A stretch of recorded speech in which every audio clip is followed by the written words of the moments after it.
Good evening, 49er faithful. Welcome to another episode of Between Two Beards. I am your host, the first beard, Rob Schuh. That is my co-host, the second beard, Randon McMahon. Randon, how you doing out there in Texas, my friend? I'm doing good, man. I'm brushed up, ready to go. Clean lines, clean topics. Maybe not so clean people in the chat. Do you have a beard oil going on then? Are you a beard conditioner, a beard oil? What's the beard program for Randon McMahon as it exists right now? So I use all like natural like body soap and from Dr. Squatch. Fancy. Not a sponsor, hoping to be a sponsor. And so I just use that like because I have like two bars in my shower. So I have one that's an exfoliant bar with like oatmeal, and I have another one that's just for so I do the exfoliant one to get all the dead skin underneath my beard, and then I use beard oil and like pomade to keep it shaped. Very nice. You're working on getting the shaping going. I have a fairly robust ritual as well. We can get to that another time. People are interested in, beard care product. I'm sure that's what they're tuning in for. It is not about the San Francisco 49ers tonight. Certainly it isn't about the quarterback position anymore for the San Francisco 49ers. If you guys tuned in for the Niners, then you're in the wrong spot. We're doing a 3-hour diatribe on follicles, beard maintenance, brush. It's gonna be epic. Grab your popcorn because we're about to roll on this. We are about to roll. The people in the chat are fired up. I love it. I love people getting pretty worked up about what's going on right now, talking about hitting them likes. I always appreciate when people are doing the good work, asking people to hit the likes early and often. But we have a ton of topics and we don't have a ton of time. So we need to jump into it, Randon. How did all of these quarterback moves affect the 49ers and affect the quarterback market? Let me refresh your memory of some of the moves that happened before our last show, right? These are the ones that we already brushed up on, but they're relevant to this conversation. So the moves, Tom Brady obviously returns after a 40-freaking-day retirement. Rodgers stays home. Russell Wilson fills the void in Denver, and Carson Wentz gets dealt to Washington.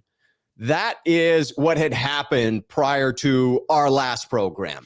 Since then, there have been a few additional moves that you could say were related to those original moves. But Mitchell Trubisky was signed by the Steelers. They took the less expensive route. Matt Ryan is traded to Indy. Marcus Mariota signs with Atlanta. Jameis Winston signs with the Saints. It would seem that in this game of musical chairs, the 49ers are one of the few teams with a quarterback looking to get rid of him that are left standing. There's a great meme going around about the 49ers fighting with the Browns and Baker Mayfield about that last available quarterback spot. Which of these moves do you think most impacted the 49ers, and did any of them really catch them off guard and throw them out of whack? I think the move that impacted the Niners the most is the Matt Ryan trade. Reason being is that before the start of the new league year, Jimmy Garoppolo had a no-trade clause. Rumor is he stopped the move to Washington, not the Niners. Right. Whether that's true or not. And so maybe that was the team that gave Jimmy Garoppolo 2 seconds and they went out and got Wentz because they didn't want to wait for the other shoe to fall, so to speak. And so I think that was the one that really did it for everybody, because that was the rumored destination from Adam Schefter, like a day after the Super Bowl ended. So right. I think that was kind of where it was going there. And Matt Ryan, who I believe is a better quarterback, who's healthy, who has won an MVP, who by all accounts is a good leader, has been to the Super Bowl, and is going to be roughly the same amount because the Falcons have to hold on to a lot of that money. It's a better situation, and they only had to pay a third, which was way below the asking price for the Niners.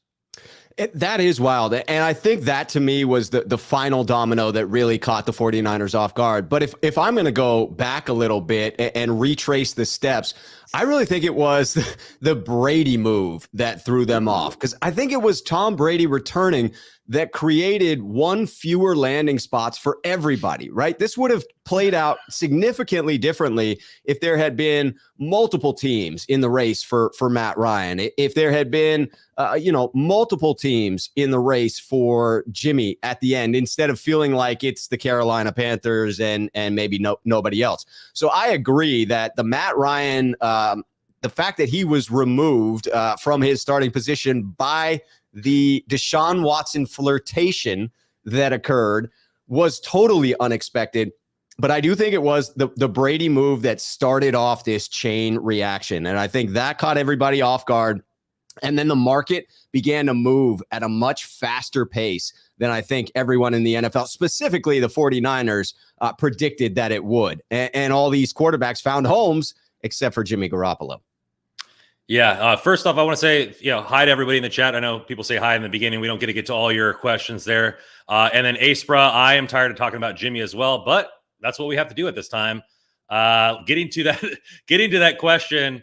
Yeah. I mean, so if we're going to go down that road with Brady, I think it's an accurate thing there, because if Tom Brady stays retired, right, then they don't pay him that salary. And then they could, they could pretty much trade for Jimmy Garoppolo. They have Kyle Trask as a backup. You could extend Garoppolo another year, bring that cap hit down, and have Garoppolo be the bridge to Trask, who you drafted in, I believe, the second round.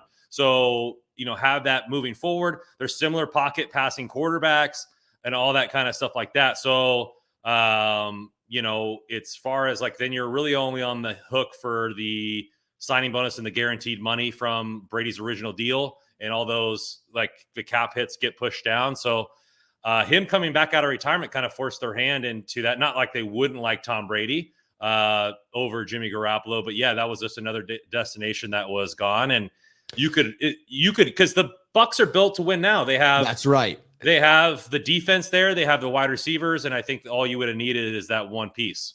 I think you would have seen them as legitimate players for Matt Ryan. I think Matt Ryan for a third-round pick was a steal. And I don't know that teams predicted that was going to happen.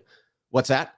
Not in the division. They wouldn't have traded Matt Ryan within the division. No, that's a fair point, that you probably wouldn't give him up to Tampa Bay, but it would have at least created an additional landing spot for a quarterback. And that's fair to point out that Matt Ryan may not have been in the sweepstakes there, or it would have taken a significant amount of capital to convince them to send him within the division.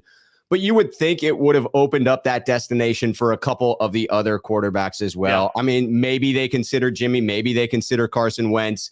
It definitely would have created that additional landing spot, that additional chair that I think right now is filled and therefore leaves the 49ers without. Yes, I want to bring in this. No Border Sports is properly pointing out there is a link to Cerberus Sports down in the description. That is Randon's channel down there. Also a link to his Twitter handle down there. Give him a follow and subscribe to Cerberus Sports Talk as well. How are things going over on the channel, Randon? Good, man. Good. We had So Real Sunil on last week. We did an NBA episode yesterday with my boys, Cam and Chosen. And so talking to him a little bit of the NBA and what's going on there. And so, yeah, just kind of doing as many episodes as I possibly can, man. Just keep him busy. Love it. Let's transition to that next topic, which is that there were some mistakes made in this quarterback process. And my evidence for that is the proof being Jimmy Garoppolo is still sitting on the 49ers roster. I do not believe that it was the 49ers' intention to have Jimmy Garoppolo on the roster beyond the start of the new league year. I think that their hope and those of the fan base would have been they had a trade in place, the new league year trips, and all of a sudden they send Jimmy Garoppolo packing. But he's still here. He is still on the roster. That salary is still on the roster. What do you see as some of the primary drivers that could have affected Jimmy still being here? This is somewhat of speculation until we get a book written about the way this unfolded. We'll never truly know. But do you see this as the 49ers were a bit too patient and the market unfolded quickly? Did they overvalue Jimmy? What's your speculative reasoning for why the 49ers are left holding the bag with Jimmy Garoppolo? Yeah, I think you can kind of use an analogy like a poker game here. Like the Niners thought they had, easily the third best hand right out of the, maybe pocket jacks or pocket queens right out of the gate. And they're like, okay, well, we just got to wait for these other teams to make their move. And then we have the best hand, and then the flop drops and they're like, oh yeah, great. We got another queen. We got Aaron Rodgers is staying and Russell Wilson got traded. So we're next. Like there's no other team that's going to beat us here. And, so those two teams folded. And then all of a sudden, the teams keep hitting these outside flush draws or outside straight draws or whatever, if you want to continue with that analogy. But I'm just saying, like, I think the Niners thought that they had the third best hand in this offseason. And so they were right to hold firm and keep pushing their chips all the way in because somebody was going to pay that asking price, considering that the Colts are playoff bound, the Commanders were playoff bound, and the Steelers were playoff bound. They're like, and then the Bucks. So we had 4 teams that are playoff teams, and all they need is a quarterback. One of those should hit. We should be able to hit. We should be able to cash in our chips right then. But then all these other teams started coming in, and then I think there are obviously rumors that Jimmy delayed the surgery because of wanting to be a free agent. But even if he got the surgery right after the Cowboys game, he'd still be like June. So it wouldn't have really it wouldn't have mattered too much. Sped up the timeline too much. Outside of the Niners not being made aware of the situation, so that they maybe would have tempered their expectations on the return that they could have gotten with discussing with teams right out of the gate. So that's the most interesting part for me is the 49ers being very visibly caught off guard by Jimmy Garoppolo's surgery. And I do think that factors into what went wrong here, what mistakes were made. Because as soon as that occurred, and it seemed to be right about the time John Lynch showed up at the Combine, right? He was having the interview with Peter Schrager, and then he had the presser that I was in front of. And you could just tell by his reaction that he had just gotten the news about Jimmy Garoppolo, and he wasn't clear on the fact that was going to happen prior to visibly it upset. Yes. Yeah. And in poker, that's what's called a tell, right? Yeah. If we're going back to that analogy, John Lynch had that oh shit moment in front of the camera where he was like, wait a minute, my pocket jacks are not good right now. Yeah. What are you telling? Wait a minute. I do not have the nuts at the moment. And so I do think that once that happened, that was the pivot point. That was when the 49ers had to reevaluate and say, well, is our strategy of patience, is our strategy of valuing Jimmy G at a high level the correct strategy, or do we need to pivot? Do we now need to be one of the first teams to get this ball rolling so that we are not one of the last teams at the end of this musical chairs game left holding the bag? And it didn't seem like they pivoted. It felt like they stuck to the original plan, which is, as you described it, we have one of the premier assets available. We're going to wait until you come calling to us. Well, you look at the team like the Houston Texans held firm, right? Yes. They held, and they're like, no, we're not. We believe in exactly what we got. We're going to wait for Watson to stop, and then they got the bag for him. Obviously, I think that Watson's agent had a lot to do with that trade, getting him fully guaranteed money and the way that works, and we don't have to go down that route. But I'm saying, like, it's for me, it looks like similar situations. Niners thought that they could have held firm. Maybe they still do believe that. Maybe they're like, okay, well, we're already in this situation. We're going to keep down this plan regardless if the building burns down. I think we have a strong enough team to compete, and that's what we're going to do. So we're going to see what's going on. It'll be quite interesting. It is going to be interesting. Official BNA Music 88 saying, John and Kyle don't listen to enough Kenny Rogers. Know when to fold them. They don't know when to fold them.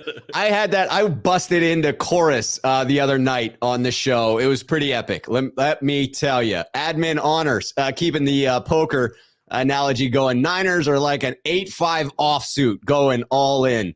They did. That was their plan. It didn't work out spectacularly. We got a super chat we got to bring in. Jaguayo56 at Rob Schuh. Hi, Randon. I was thinking that Trey would be quarterback 1, but the longer the Jimmy saga continues, I'm thinking Jimmy will be on the team this year.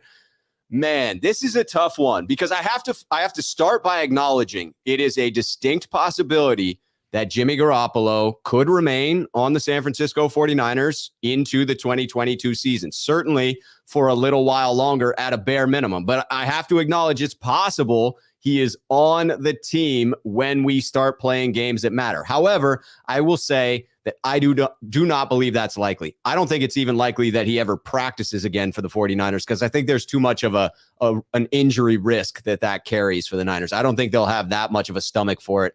I predict he will be traded. But I'm interested to know, Randon, has your mind been changed on this with the way things have unfolded? Jaguar, just keep tuning in because we have a topic later that Randon's about to go off on management a little bit. So Randon's gonna go off. Just keep tuned. Yeah. All right, we got another super chat coming in before we transition those topics. Joey Mellon, sneakerhead here on the channel. What's up, beards? What's up with Jimmy G's thumb? When I think of DJ Jones, I think of the stopped fake field goal against the Rams. How could they let him go? Joey, you got a couple of topics in there. First of all, I like the fact that you call us just beards, as if that is, the defining statement of the program. What's up, beards? I like that. I think that catches on. What's up with Jimmy G's thumb? It is weird, right? We heard so much about the thumb. It was the thumb that actually led to the shoulder injury. It was Jimmy saying to himself, oh, I better protect my thumb and not use it to brace my fall. I'll just use my shoulder instead. And that threw his shoulder out of whack. And then it turns out that he ends up getting the surgery on the damn shoulder and not the thumb. That was definitely strange. And lastly, I couldn't agree more about DJ Jones. You know how I feel about this big man right here, his barbecue sauce, his play on the field. But I also get it. We'll talk on Niners and the people they let go. But that was a high price. And I'm just glad he got paid. Yeah, ultimately it's value. Value of the team versus what you're getting. I'm not saying that he's not a valuable player, but you can only spend so much dollars at a certain amount of positions. And, they have to rely on where they're deepest. And for the last 5 years, they've been putting so much effort into making sure the D-line is deep. So you're losing from a position of strength, which means that you have the most opportunity to continue to strengthen that area based on players that you have in tow. Let's transition into that next topic and talk a little bit about how the 49ers value their quarterbacks, Randon. You got Jimmy Garoppolo, Nick Mullins, CJ Beathard. You have a little bit of a track record here. Specifically, and most top of mind for everyone is Jimmy MFing Garoppolo. Why do the 49ers overvalue Jimmy G relative to the rest of the league? And why do they have this history of overvaluing quarterbacks? Do they have this history of overvaluing quarterbacks? Yeah, I think this is twofold. I think one, you look at I think they were the only team in the NFL that had 3 quarterbacks actively on the roster when they had Mullins and Beathard. And as much as people like Mullins or whatever, like he's a backup. And so Beathard's a backup. And hey, Beathard's he's a 3rd round pick and he's going to be good and all this kind of stuff like that, proving he wasn't good. So yeah, he's good enough to be a backup in this league. But you don't need 2 backups. Like, what is our 3rd string quarterback making right now? Like $3 million? Or he might be our backup this year. Yes. But it's like you have those actively on the roster, then that makes one position less deep, whether it be offensive line or defensive line or secondary, because you're holding a quarterback on the roster that is never going to see the light of day. And so for me, it's just absolute anarchy that they keep overvaluing these guys. Like the hubris in their decision making, whether it be from these quarterbacks or signing Jerick McKinnon or keeping Hurd on the roster forever with chronic injuries, but to bring it back to the quarterbacks, I think it's just anarchy. Like no other team is doing these things. Again, maybe another position. No other team is paying Juszczyk $7.8 million next year. Like that, like some of these weird decisions like make no sense to me. And so as far as Jimmy G and the issue that we have right now, I think they overvalued their situation. I think the fact that he is a starter in this league, he is where probably, depending on who you talk to, anywhere from 10 to 25. And if you hate him, he's a backup. But most executives think that he's in that range. He has good leadership abilities. And if it wasn't for the shoulder, I guarantee you we would have got the asking price for Jimmy Garoppolo. But they didn't adjust to the situation. They did not. They didn't adjust. They didn't see the market there. And part of having supply and demand is knowing the market that you're in. Yes, And knowing the demand. knowing that you're not Aaron Rodgers, knowing that you're not going to get multiple first, Right. knowing that if a team takes half of Matt Ryan's contract, he's a better get. Knowing that and so it's like all these things, the only team that I think overpaid for a quarterback in this market was the Washington Commanders overpaying for Carson Wentz, but he's healthy. Right. So, and they're a trash organization that probably needed to overpay to bring somebody in. Yeah. So for me, it's like, why do you keep overvaluing, certain players? I understand that you want to be loyal to certain people. I understand that, at the time that Jimmy was given the contract, the Niners were kind of pinned back. I mean, I guess they could have franchise tagged him and then seen what he would have done that year. They could have, or because the QB market continues to go up, they decided to, hey, if he continues on this path, $25 million is going to be a steal. So I see both ways there, but not being able to pivot when you know that you're wrong in the situation just speaks volumes about the hubris that this organization has, whether it's Kyle Shanahan from, hey, I can just make anybody into gold to whatever. Not being able to adjust is crazy. Now, I will give them credit this season. I like the Ward signing, and I think that they're seeing that secondary is just as valuable as defensive line, and so maybe that's a change in thought process, and maybe we'll see other thought process start to change as well. But as far as the quarterbacks, I think it's been a catastrophe in how they've handled their entire tenure here. I have to agree. I didn't find as much fault with the original deal for Jimmy. I knew the conundrum they were in with the franchise tag, and then if he had played well, they would have hamstrung themselves one way. So I didn't have much of an objection. Looking back, I agree it was too early, but hindsight is 2020. I loved how you pointed out the decision to carry 3 quarterbacks when you had Nick Mullins and CJ Beathard out of some concern that you were losing a backup quality or a starting quality quarterback in that scenario. It did seem as if the 49ers overvalued those couple of quarterbacks. And now in placing a premium on Jimmy Garoppolo and being unable to move him, I do have to acknowledge the surgery, the things that unfolded that were unexpected within the quarterback market. But I also have to criticize the 49ers for having a higher value on Jimmy Garoppolo. And I'm guilty of it too, right? I predicted that Jimmy would get traded for a second and a fourth. And at this point in time, it looks highly unlikely that they will get anything close to that. You're not the only one. I was on Twitter when Nick Mullins was going through that tear, and then every single outlook was like, oh, he has the 3rd most yards behind Patrick Mahomes in his first whatever start. And I was like, dude, they should trade this guy now. And there was fans like, oh, like I wouldn't give up a 1st round pick for Nick Mullins. And I was like, then you don't know anything about football, because this ain't going to last. Like, he's not a starter in this league, and you have to trade while the iron is hot. And like, they just didn't do it. And they didn't do it then. They overvalued the situation. Like, oh, we need this premier backup. Well, if you believe Jimmy is what he is, then why are you doing that? Because then they went from that scenario to trading 3 first-round picks for what was a backup last season. Like, it just made zero sense what they've done in this position. And this is only the start of my diatribe coming up. So they have acted erratically, that's for sure. KC Cold coming in. Have we signed any starters other than Ward? Well, it depends on whether you consider special teams as signings that count for starters. Because certainly, I think you could say that Oren is going to be a starter. George Odom is going to be a starter. Ray McLeod is going to be a starter, but all on special teams. And so, no, specifically with regard to defense or offense, haven't signed any starters currently. Unless you feel differently about that, Randon, I don't think you could say anybody's a starter other than special teams. Yeah, I think Odom from the Colts, I think he has a chance to compete for that position. That's right. There is a chance there'll be competition. You saw Darius Leonard say like, hey, this guy can spot start. You saw a lot of other guys be completely upset that he left the organization. So he's an all-pro special teamer that has played spot started at safety. And we all know that no position group is immune from injuries. And so I think that could be a potential signing there. I think that you have a lot of our re-signings back. You are re-signing starter caliber players that could make a difference, i.e. Willis or whomever. And so a lot of fans are like, oh, we want to go out and be the Miami Dolphins and trade 2 Right. first-round picks for Tyreek Hill and sign this guy and sign that guy. Well, we didn't have the cap room. We didn't have $60 million cap. We are a Super Bowl roster. And so a lot of those high-profile guys are already on our team. And so we don't have to do that. What we had to do was take advantage of Trey Lance's contract, but we will get to that. Yes, we will. Jerome coming in. The fail came in season. When Jimmy G injured his thumb, it should have been Trey the rest of the way. But Jimmy G convinced them he could play, and they gambled he would raise his trade value. Complete fail. The only thing I disagree with there, Jerome, is I think the 49ers were absolutely in we want to win games mode.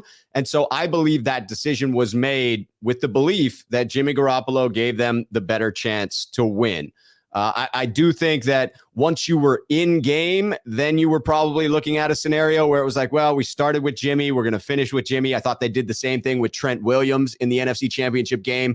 He was clearly laboring out there, but you said to yourself, we've come this far. We're still in this game. We're going to leave Trent Williams out there. I think it was the same rationale in leaving Jimmy out there. I think I think Jerome can make a case that the overvaluing of Jimmy led to that decision. Now that is an interesting angle.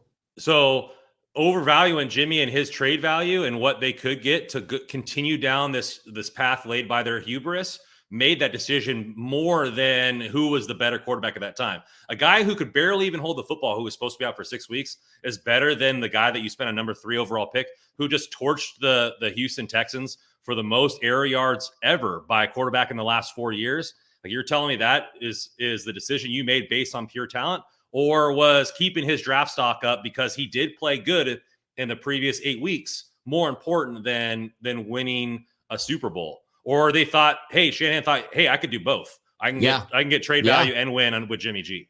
Unfortunately, he was wrong. He did neither.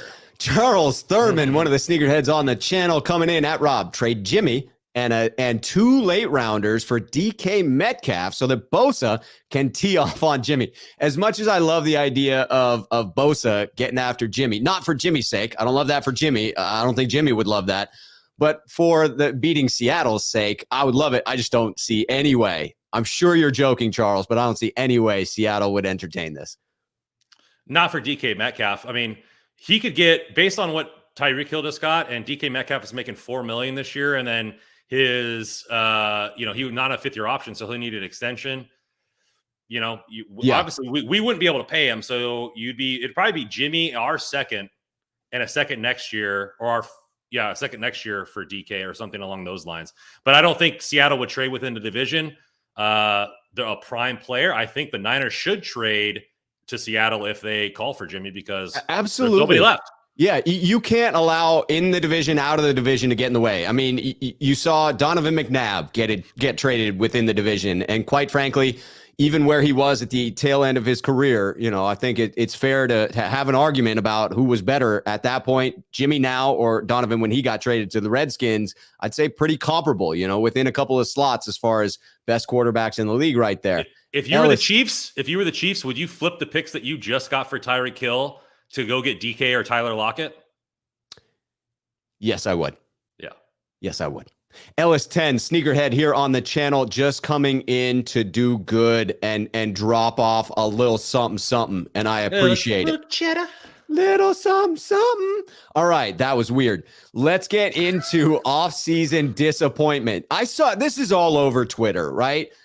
We're going to focus here in talking about the losses, the 49ers players that have been signed away, and the moves that the 49ers haven't made. And on Twitter, the belief is the 49ers haven't made those because of the fact that Jimmy Garoppolo's salary is still on the books. And that incenses them, right? So fans are up in arms at the way this offseason has gone, feeling like we've missed out on a ton of free agents because we're carrying Jimmy's salary, that we're not being aggressive enough.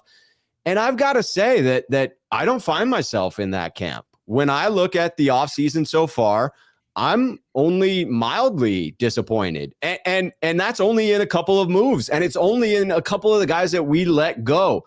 Letting Lakin go, letting DJ Jones go, letting Raheem Mostert go. Those were the tough ones to swallow. But of those 3, quite honestly, the only contract that I would want to have on the 49ers books is Raheem Mostert. Mostert's 1-year deal for just a hair over $3 million is what I thought he was going to make and what I thought the 49ers should have been prepared to pay him for 1 more year. But I have to acknowledge that it takes 2 to tango, and the Niners may have offered that, and Mostert may have chosen to go back home to Florida to be there with Mike McDaniel and to get a fresh start after all of the drama that unfolded with him in San Francisco this year. Yeah, I mean, it's been crazy. I'm a little more disappointed than you, and this is kind of where my diatribe starts here. Bring it. Is that you look at a lot of these things, right? Like Devontae Adams left the Packers because of the contract of Aaron Rodgers. You have Tyreek Hill leaving the Chiefs because Patrick Mahomes is going to be making $50+ million.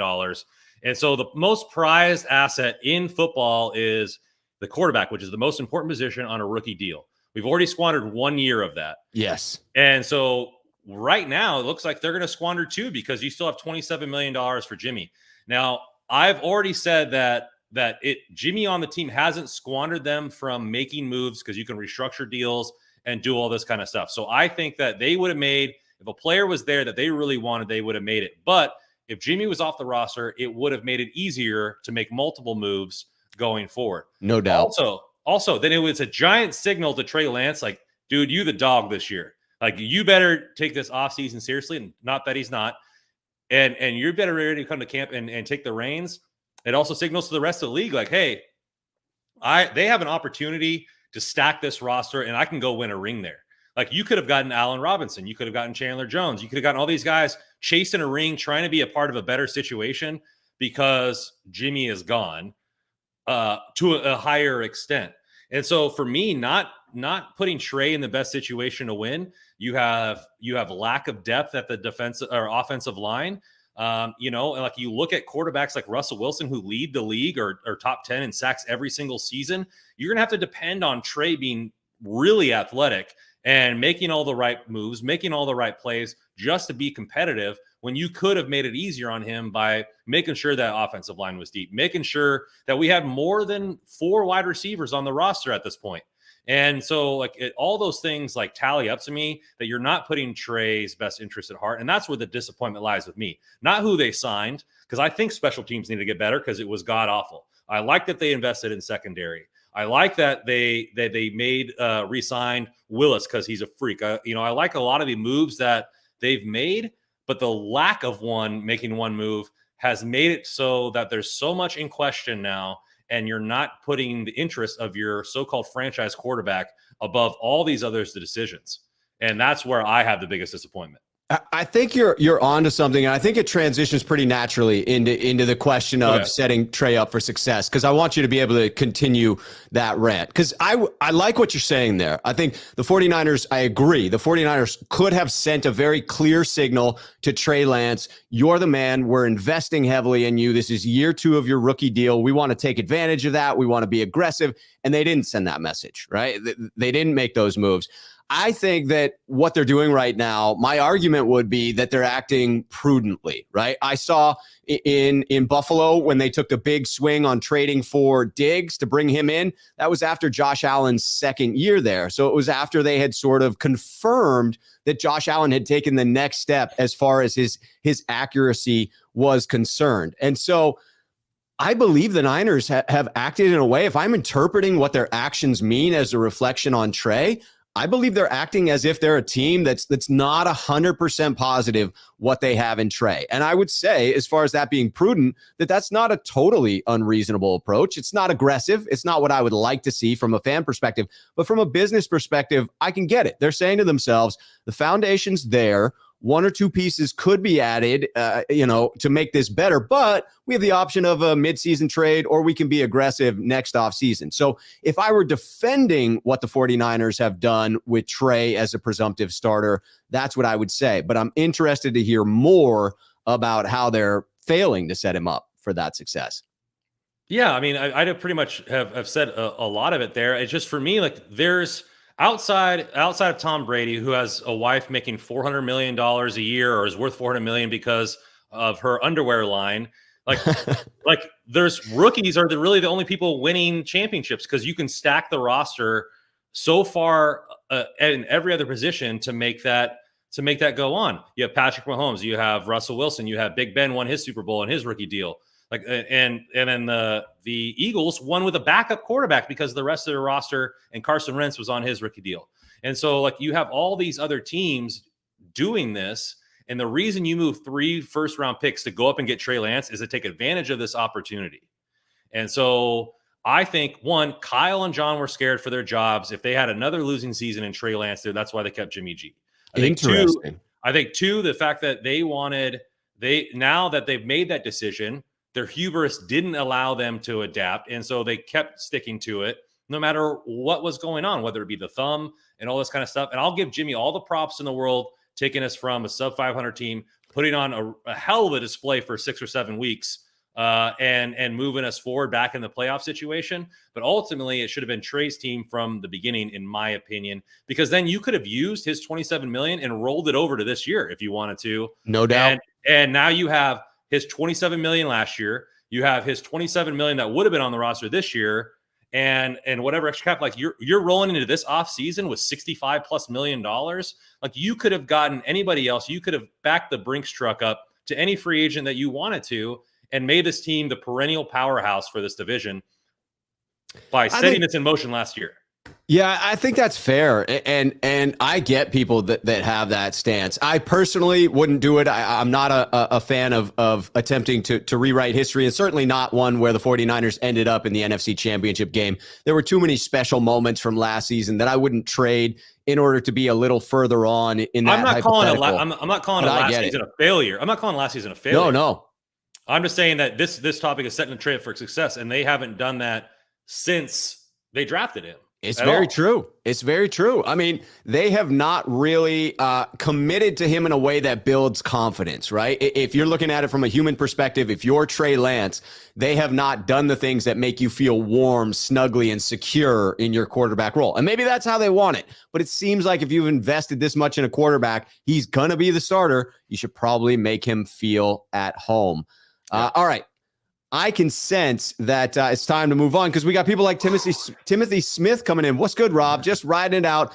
Done with the Jimmy drama. Ready for Lance to air it deep and be a threat this year. It's on and cracking. I'm taking that as a key to get us off of the quarterback conversation, unless Jaguile brings us back. Jaguile 56 at Rob Schuh. Any word on Mac coming back? Should we target a center in the draft in the 3rd or 4th round? Edge or safety in the 2nd? Edge, Benito, Pascal, looking good. I think that Mac is most likely coming back. No confirmation of that, so it's not 100%. But I think that the 49ers seem to be acting in a way that he's coming back because they've not addressed it in free agency. I do believe we should target a center. Talk about your boy. Talk about your boy. Yes.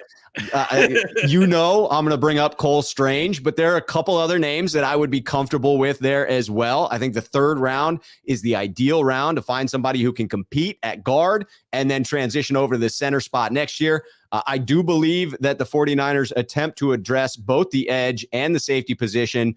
If I had to guess between the two, my preference is if in any way, shape, or form Jalen Petrie falls into the 50s, that the Niners are aggressive, move up and draft him, so address the safety need.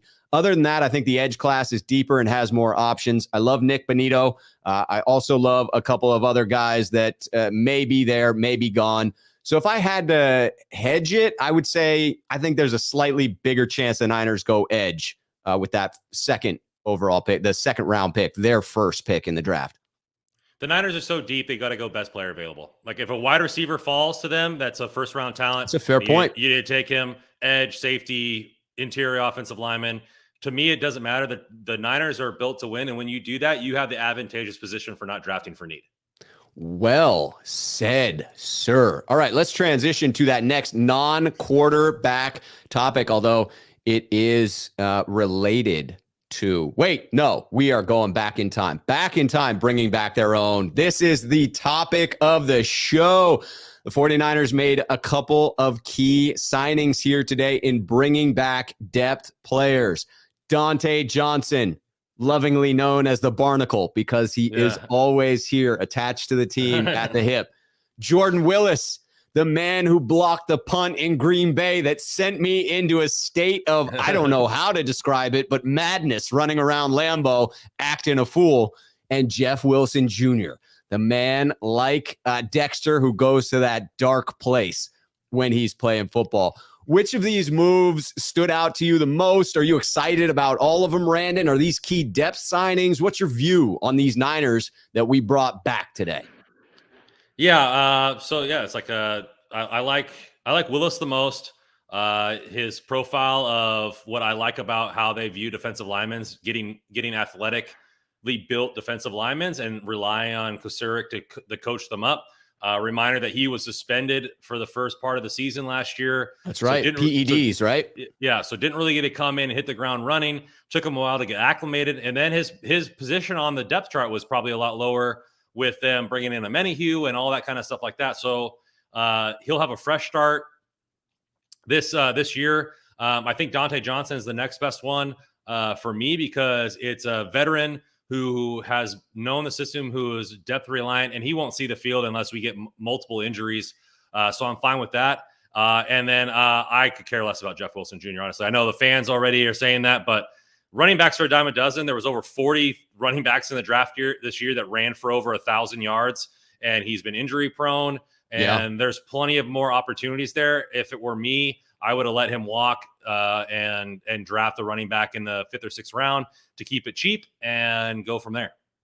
It does seem, speaking of cheap, it seems that all three of these moves come fairly cost effectively, but I get what you're saying with the potential replacement for Jeff Wilson Jr. I think I have them in the same order that you do as far as pleasure and importance to the team. I was very pleased to see Jordan Willis coming back.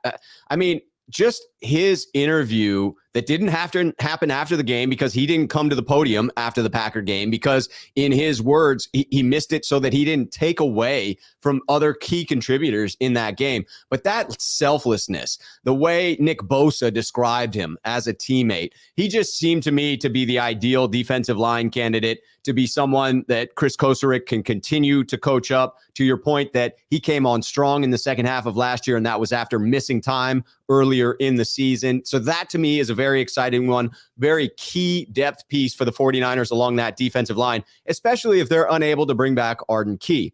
Then Dontae Johnson. He gets a weird reaction from 49ers fans because he's been here so long. And, he is a middling type of player. But the reality is that he is an amazing Swiss Army knife that was very valuable for the 49ers last year. He can play almost every position in the secondary back there. He is a depth piece. And so you're only relying upon him when you have significant injuries. But the 49ers have been an injury-riddled team at times. And so having significant depth that can transition from one position to the next is essential. And I think fans need to go back and watch him in week 18 and in the playoffs. How about in Green Bay against Devontae Adams when they start doubting his skill set? Because I think he played pretty well. The only thing I disagree with you on is the Jeff Wilson Jr. take, in that I do enjoy his personality. I like what he brings with the hard charging style. I'm not going to hold against him the way he was running when he came back last year, because I do think that injury was hampering him. I thought you could see that early on in his return, but it did fill out the running back room. I still see that as something they will go after in the draft. And I think you're right. I think you go after someone who's cheap. You go after someone in the 6th or 7th round or an undrafted free agent. My only concern there is Bobby Turner's not in the building making the phone calls this year when it comes to the draft prospects. Yeah, but Anthony Lynn is one of the best run game coordinators on earth. So, Anthony Lynn. So for me, I think if they're going to go running back, you go throw another notch in the return game, get a guy who's more of a third down pass catcher type running back because, I don't know, unless Kyle Shanahan doesn't change his mind, because the Niners, I think, were bottom 5 in the league and throwing to the running back. Yeah. And so if that doesn't change and they're just looking for a bunch of workhorses, then maybe you don't get a third down specialist. But they wanted Jerick McKinnon, and that's what he was. So we'll see how that works out. But right now, I think Hasty, Mitchell, Sermon, all are more runner first than pass catcher. Not that they can't do both, but maybe if they drafted a guy that was pass catch first and was that third down specialist who was good at staying in and blocking, gives you kind of a different vibe in the backfield. And that's where I think they need to upgrade as well. I think Jermichael Hasty is actually the one that gets bumped off of this roster if they upgrade that position. I think Jeff Wilson stays and they go after that, which is why I wanted them to get Raheem Mostert, because he would have filled that and been the speedster. But I digress. Raheem Mostert is a Miami Dolphin. So let's transition to what moves remain for the 49ers. Well, to tee this off, let's talk about our own free agents that are still out there on the market. Randon, I'm going to go through the list here. You tell me which of these names intrigue you as someone that we should still be kicking the tires on and monitoring from here on out. You got a couple of wide receivers, Travis Benjamin, Mohamed Sanu, Richie James Jr., Ross Dwelly, Arden Key, linebacker Marcel Harris, cornerback Jason Verrett, Josh Norman, free safety Tavon Wilson, and strong safety Jaquaski Tart. Do any of those names jump out at you as players you want back for the 49ers this year? Key and Verrett. Verrett. Verrett is an all-pro talent who has been plagued with injuries, but now after his 5th injury in 6 years, he's probably signing a deal of $1 to $2 million. Yes. So if you can have an all-pro talent as your 4th cornerback, then I'm fine with that. Maybe the Johnson news signals that they're not going to try that Kool-Aid again. But Arden Key would be the other one. But he's been talked about under multiple teams, whether it be the Lions or whatever. Lions have more money than we do. And we talked about this on the defensive line past and future segment, saying that what's his mindset? Is he going to be, hey, if I'm with the Niners and I play a full year with the Niners, I might be able to get 10 sacks and I'll be making 12, 13-ish $million. Yes. Or do I go to the Lions right now and cash in at around 6, 7, 8 million and play for a team that sucks, but I'm securing my future right now versus betting on myself. So we'll see what his mindset is like. Ray and I agree. Arden Key is someone that the Niners need to keep their eye on. And I think you've spelled it out correctly in the decision-making process that has to go down for Arden Key. Do I want to come back, continue the work that I've done with Chris Kosarick, where you heard Arden Key speak about him in glowing terms? You heard Arden Key speak about the brotherhood that exists within that defensive line unit. Do you want to continue working within that brotherhood, have another monster season, and set yourself up for a legit 3 or 4 year deal? Or do you want to take a moderate 3 or 4 year deal? Still going to be life-changing money, not generational type of money, but life-changing nonetheless. And, you take a bird in the hand versus 2 in the bush. I can't say which way I would go, honestly. If I were stared in the face with $8 or $9 million a year, I might be freaking tempted to do that. And then I agree wholeheartedly on the Jason Verrett signing. Because as of today, I have a little added motivation to want Jason Verrett back. I went a little crazy and bought these cleats that were worn by Jason Verrett that are sick as can be. I mean, those are dope. Those are just fly ass cleats. These were game worn last year in that monster season that he had. And I just want them to be relevant to the Niners, not just Jason Verrett, right? I really want him to be back. I want it to turn into a reclamation story.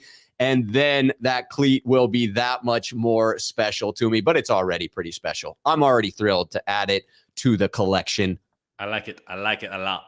Yes, indeed. Bring that man back. All right, let's transition as far as what moves remain, not for the 49ers, but for the league when you talk about at quarterback. I see it as basically these are the teams that you could maybe say are going to be in the market for a quarterback. Seattle, Carolina, Houston, maybe some dark horses, maybe Philly, the Giants. Like some of these teams get brought up, but when I look at it and break it down one by one, I don't think all of those are legitimate freaking available spots for Jimmy Garoppolo. How do you see that shrinking window playing out, Randon? Yeah, I mean, I personally don't care if they trade Jimmy to Seattle because it just getting him off the books is more important than the potential damage he could do against your team. Because I don't believe Seattle is a winning caliber team at this moment. If it wasn't a winning caliber with Russell Wilson, it ain't going to be winning caliber with Jimmy Garoppolo. And so I don't mind that. Obviously, I would prefer play Drew Lock because Drew Lock is worse than Jimmy Garoppolo. But for me, like getting the money off the books and getting some sort of return would be fine with me. The interesting thing for me is we mentioned a little bit last week, but Sam Darnold has fully guaranteed money for Carolina. Yeah, 18 mil, right? They've been over vocally about getting a franchise quarterback, and it's not him. more so than the Niners were with Jimmy. And so I think that 27 versus 18. So you're saving 7 million. And then maybe you, so my thought process is maybe you extend Jimmy Garoppolo by one season, lower his cap hit to 15 mil, or to the exact same as Sam Darnold. You take Sam Darnold because it's fully guaranteed money, and you get a pick in return. So you're getting an asset, you're getting a backup, you're still saving 7 million. It isn't the 20 something million that you hoped, but it's still better than nothing, and you move on. And then Sam Darnold is, one of the better backups in the league. But you kind of you eat crow on the whole situation. At least you get something. Yeah, that's a tough one for me, because then it comes down to the question of, are you really happy with Sam Darnold as a backup, or would you be better off? You've saved face because you've traded Jimmy, but in that scenario, would you be better off just cutting Jimmy Garoppolo and getting that salary off the books? I honestly view Seattle as a non-starter. I don't think the 49ers are going to deal there. I believe Houston when they say that they're going to go with Davis Mills, and I'm skeptical of Philly or New York emerging as legitimate dark horses for Jimmy Garoppolo. New York already signed a backup in Tyrod Taylor. They already gave him money. So yeah, they got Daniel Jones and they got Tyrod Taylor. That to me is not a team that's going to be in the Jimmy Garoppolo. And so if it comes down, if it just is Carolina taking the Sam Darnold, mess out of it, right? Trying to figure out what they're going to do with him, whether they would try to send him back, whether the Niners would have any interest. I would hope not. But I believe, like, even if you take that complication out of it, what drives the urgency at this point? The draft? Like, there just is no hard deadline for either one of these teams because there's no competition that exists. It just gets me worried about the timeline for how this unfolds and whether it actually will. This is the first point where I have legitimately felt like the 49ers may get stuck up against a wall where they have to release Jimmy Garoppolo.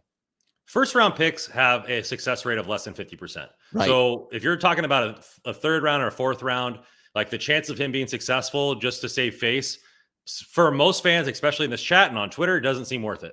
So if you cut Jimmy Garoppolo and he doesn't sign anywhere the whole year, you still save $20 million. So because his cap hit will be $7 million because of the injury clause in his contract. If any team signs him for $7 million or more, we're on the hook for $1 million. So right. So you could still gamble and play the odds the other way around and go that direction. So for me, I hope that Jimmy is not on this roster become by the draft, in my opinion. That's I agree. I like Ray's suggestion for Carolina. I would trade Subway Jimmy for Tyrod Taylor. I would love to have Tyrod Taylor. Unfortunately, I think the Nate Sudfeld contract says exactly what you think, which is that Nate Sudfeld's going to be our backup for this year. And that is unfortunate. All right, so let's look at the holes that remain on this team. We're still looking at what moves remain. We've moved past quarterback. I still think there are a few holes remaining. I don't think they're as glaring as some 49ers fans seem to believe they are. Certainly not if you listen to Twitter. I believe some of the holes that still remain are safety, nickel corner, at least for depth there.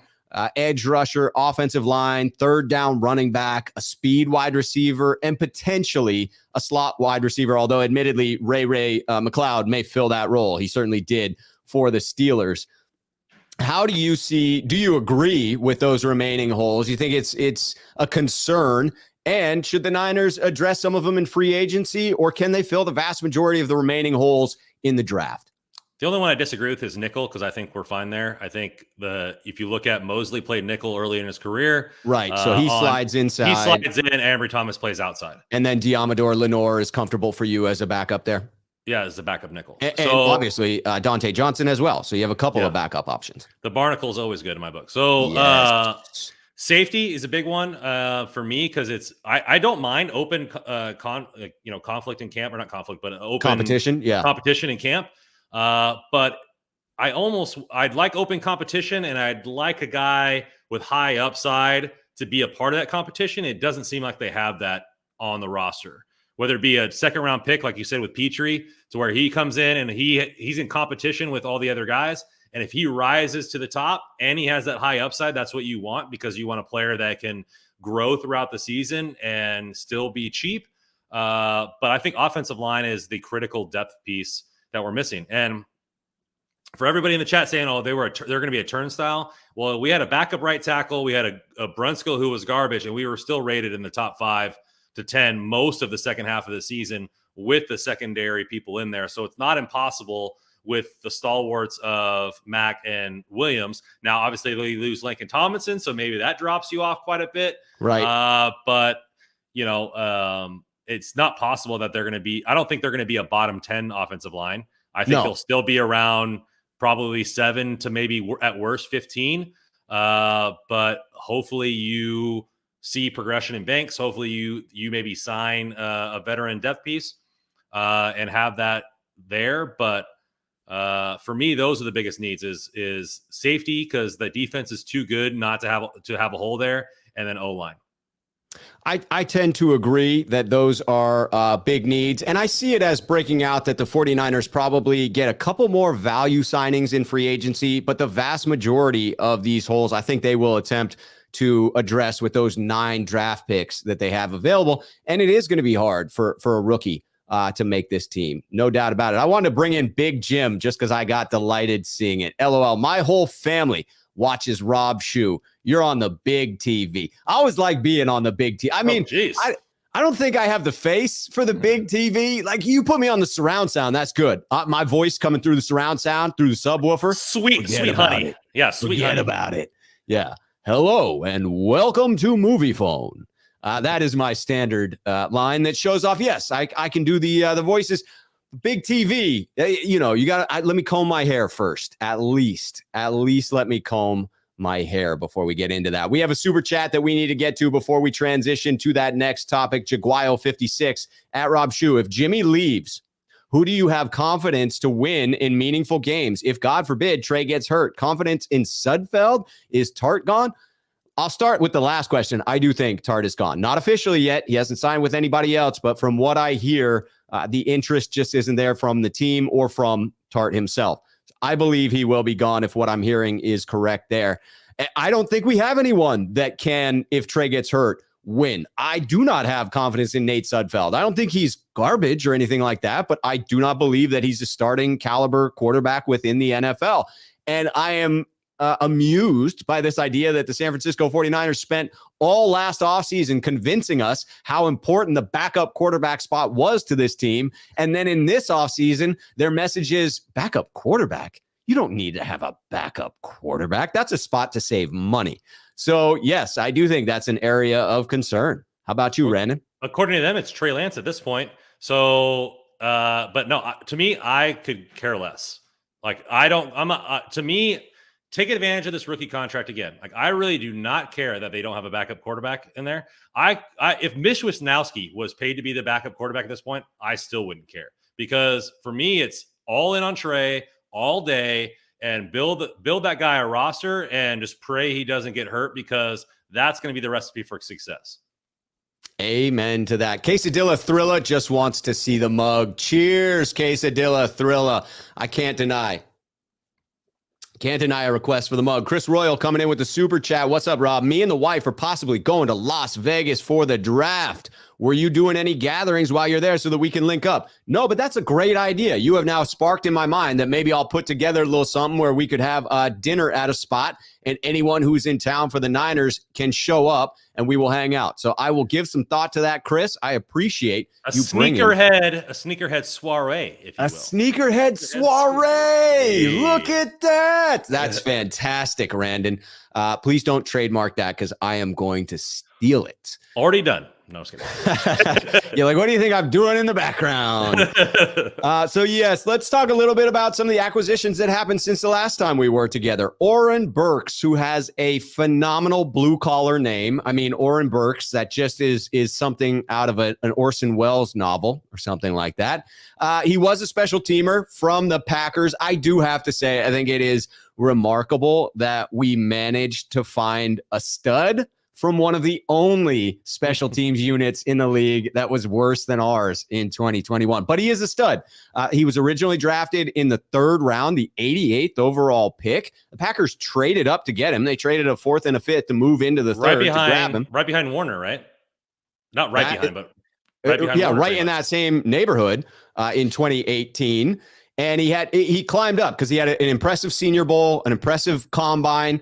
He said, he's like, before the Senior Bowl and the combine, I was a late round guy. That was his quote after the draft. But since then, sort of missed expectations. He's been a stud special teamer, but he's only started 7 games for the Packers. His best year as a defender was a PFF grade of 53.8. So, special teams stalwart, but not all that much as far as a third round talent goes. So for me, it's special teams. Great. Awesome. Like, he's a freak athlete. He'll play depth at linebacker. It makes like a Drake Greenlaw trade, possible if they need to clear some more cap, because you often don't have 3 linebackers on the field at one point, especially when playing nickel. So I wouldn't mind it having more depth in the linebacker position. If they get rid of Greenlaw, I don't really mind that either. But special teams needed a big boost, and they got it with him. Yeah, investing in the special teams is the key for me. I love it. He seems like a solid dude, seems like a very core coverage unit guy to have on special teams. And then the Niners doubled down. They got another guy for the coverage unit. They brought in George Odom, who was the 2020 special teams All-Pro. His nickname from college was the Animal because he would go hunting for prey on the field. And he actually did start 7 games for the Colts at safety. He was advertising himself saying, hey, I had 0 missed tackles inside the box. So a reasonably stout defender standing in as a starter. You would think with the 49ers unknown at the position, he will get the opportunity to compete there. But at a bare minimum, again, invested in special teams and got depth on the back end, potentially starter level. We don't know that yet. Anytime you can get an All-Pro, I don't care what the position is, that's a good signing. And he's still young. And so he got All-Pro for special teams. He's 6'1", 202, so he's a big body. He's in his prime physically at 28 years old. And so he's gotten a couple interceptions in his career, primarily a special teamer. And I think the biggest thing that you look at when you get free agents is, how does the fan base react? The fan base hated this move. They did not like that they didn't re-sign him. Darius Leonard, one of the best linebackers in the league, hated this move. Was like, Indy, why? He vocally said to his own franchise, said, Indy, what are you doing? And so you don't often see that. And so no, you do not. For me, it's like, okay, if those two things are true, then you got a good player. For me, he's making $3 million average, which was more than what Tart made last year to be a starter. Obviously, that isn't par for the course as for the NFL having a $1 million starting safety. But so I fully expect him to compete for that job. Will he get it? I don't know. I think they'll probably do something in the draft, or maybe add another piece there. But for what he brought in for his role, being an All-Pro special teamers, you can't be mad at that. You can't. And then they tripled down on special teams. They said, 1, no, not enough. 2, no, not enough. We have secured the coverage units, but what about the kick returner? Ray McCloud, an elite returner. 6 teams were on the hunt for Ray's services at the beginning of free agency. And he was also the leading slot receiver for the Pittsburgh Steelers last year. So you could certainly see him adding some value there. The one concern that I do have there are the fumbling issues. And I'm curious what you think, whether it's a big deal or not. He's fumbled the ball 11 times in his 4 NFL seasons. He went on to say, in response to the fumbling issues, it clicked for me 2 years ago. He said, every year the goal is to get better. It's not me being careless. It's more me being an aggressive runner and becoming more professional. That's part of the game. You've got to take care of the ball. And every year I've gotten better and better. I've just got to keep getting better. Unfortunately, 5 of his 11 fumbles came over the past 2 seasons after he said that it clicked for him. So that's the concern. It is something that you got to sort of wait and see. But this is one of those things where I'm a little nervous because my primary goal for the coverage units is hold on to the ball first and then get positive yards. I'll be honest. I love the Ray McCloud signing, and I'm nervous. I'll take 9 yards in a cloud of dust and no fumbles over a guy that maybe get 1 touchdown this year and get 5. So yeah, for me, that's a little scary. I do think it's good that they invested there. But he was a freak player in high school. You look at 4-star running back recruit. Let me go over his stats here. In high school, you have over 5,700 yards in his high school career and 58 touchdowns. I mean, that's just ridiculous. And then you have another 490 through the air and 2 touchdowns. And so, like, he's a playmaker. He's the guy that can get that done. But he's got to shore up the fumbling issues. But you're putting another body back there that can compete there. If they do draft, which I think they should, a guy like Calvin Austin or a receiver with burner capability that can also, tag team as a returner, you're putting competition into a spot that is well needed on this team. And so whether it's Ray or this other guy that I hope they get, or a combination of both, it was definitely a sore subject on the team last year, and at least they're trying to address it. No doubt. And I have to do the same. I have to applaud them for addressing the need, for finally investing in the third phase of the game. All right, before we hit our last topic, TB12Y comes in. Would you trade Jimmy straight up for a player? Who would be realistic or fair? Your show is my feel-good show. I watch Grant when I want to fight people. I like that. Yes, this is for positivity. When I need some anger, I go over and I tune in to Grant. Well, I'm glad that you're here for the positivity. I love the idea of trading for a player. I mean, I would love it if the Niners could get Brian Burns in return from Carolina, even if it meant sending out considerable assets. I don't know who my target would specifically be at this point in time, but I would be flexible if I were John Lynch. I would explore all possibilities that mean bringing in a less than favorable player, that mean giving additional assets with Jimmy to bring in a player. I think you have to get creative at this point in time if you want to get the deal done. Jimmy Garoppolo in a second this year. Well, actually, that's the Seahawks again for Tyler Lockett. I mean, I don't think it's that crazy. I doubt they trade him within the division. But again, the precedent has been set. Donovan McNabb was traded within the division. It could happen. It could happen. Pete Carroll is 150 years old. His Chinese medicine ain't going to last him very much longer. And so they're going to have to go through a rebuild. And so why not get rid of Lockett? He is 150. I think he literally just hit 150 the other day. It's pretty crazy. 150. All right, this is the segment that we're closing out on, past performance and future value. If you watch the show, you know the segment. We have gone through a vast majority of the team. We only got a couple of units left on defense left, but we're tackling special teams today because the Niners finally invested in special teams. So let's look at what they had. We're going to go through Robbie Gold, Mitch Wishnowski, Tabor Pepper, and then the returners, which will remain unnamed so that we can bash them without feeling bad about doing so. So Robbie Gold, let me read the stats. 20 for 23 in 13 regular season games. Did miss some games because of injury. Came in, filled in at punter when he needed to. Was 6 for 6 on field goals in the playoffs. The man is freaking perfect in the postseason. The problem I will acknowledge is the touchbacks. His touchback rate was 42%, 50% in the playoffs. The Niners ranked 28th in the league in touchback percentage at that 42% mark. They were bad, and teams got return yards against them. So if I'm grading Robbie Gold, I got to give him credit for being clutch, but I got to take away a little bit for not being able to get it into the in the end zone on kickoffs. But I'm not taking away much. I'm gonna go B+, borderline A- for me, Randon. I think he had a B to B+ season, and for me, I think it's again a value, and for me, like they're overpaying him. They overpaid him to keep him in. He wanted to go back to the Midwest. He wanted to go back to Chi-Town. And so they overpaid him. And you look at like the Bengals drafted a kicker. There's a kicker out of Arizona State that's just kicking bombs all day long. And now I wouldn't do the 4th round pick like you did for Mitch Wishnowski, hint, in my next ranking. But for him in his actual performance on the field, I would say probably B+ because there was a little bit of injury there. And the future value is they need to get cheaper at that position if they're going to get more expensive and be at every other position that they have a star player at. I agree. I think they let Robbie play out the remainder of the contract, but then you have to get cheaper at that position. I think it's a must. Moving on to Mitch Wishnowski, the Wish Man. He had a 45-yard average, which is the same, unfortunately, as Robbie Gold in fill-in duty for his punts. But his net average was 40.5 yards, 15th in the league. So not bad, but you just mentioned it. We're talking about a 4th round pick expended on a punter.